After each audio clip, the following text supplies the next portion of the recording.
Hey, what's up, guys? Um,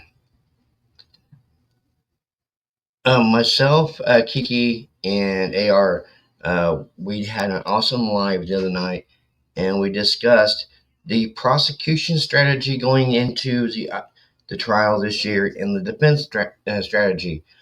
Well, I'm going to be touching a little bit on what the prosecution claims that they have uh, coming into the trial this year. In the next video, I'm going to be going over what the defense has. So let's get into it, guys.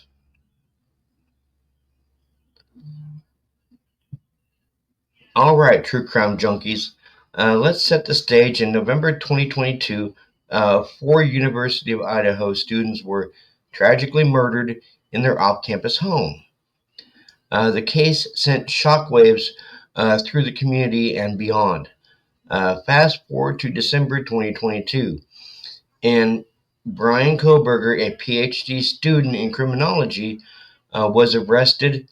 But what exactly does the prosecution have against him? Before we dive into the evidence, let's briefly recap the timeline of events. On November 13th, 2022, Kaylee Gonzalez, Madison Mogan, Xander Kernodle, and Ethan Chapin lost their lives in a brutal attack. The investigation took weeks, filled with theory, speculation, and a lot of public interest.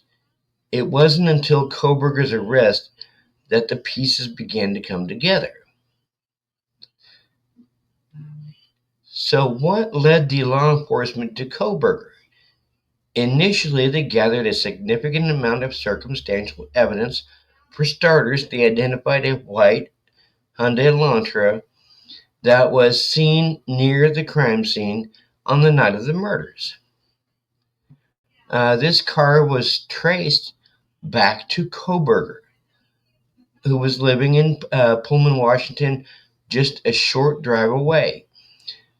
But that's not all. Investigators also obtained DNA evidence from the crime scene, which they believe matches Koberger's DNA.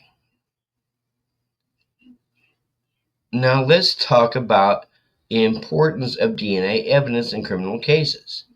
It's often a game changer, but it also comes with its own set of challenges.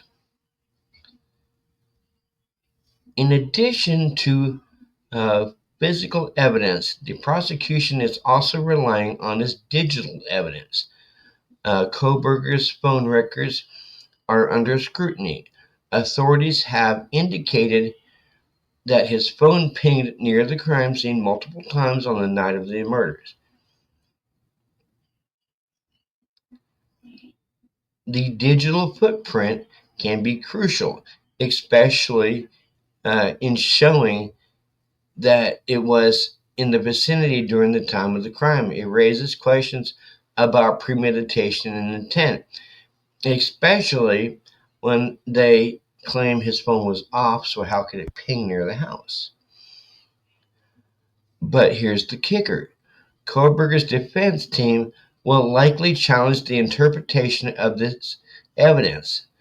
They might argue that being in the area does not necessarily imply guilt.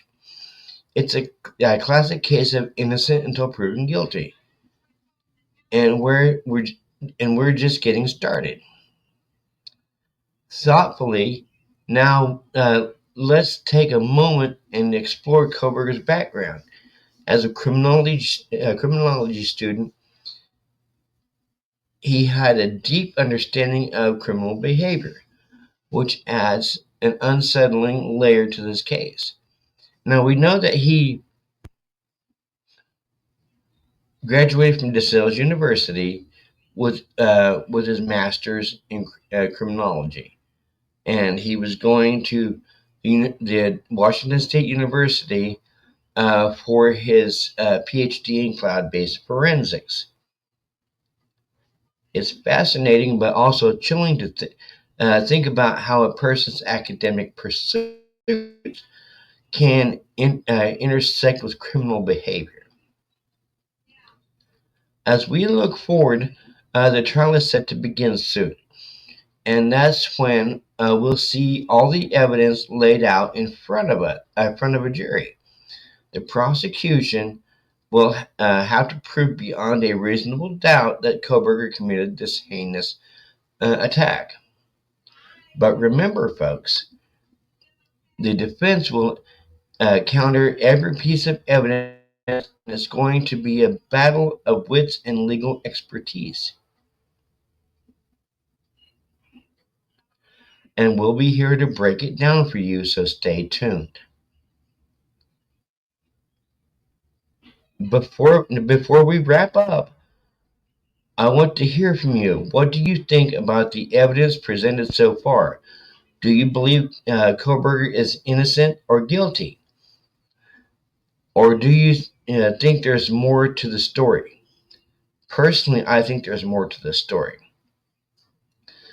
Share your thoughts down below in the comments section, and don't forget to subscribe so you never miss an episode.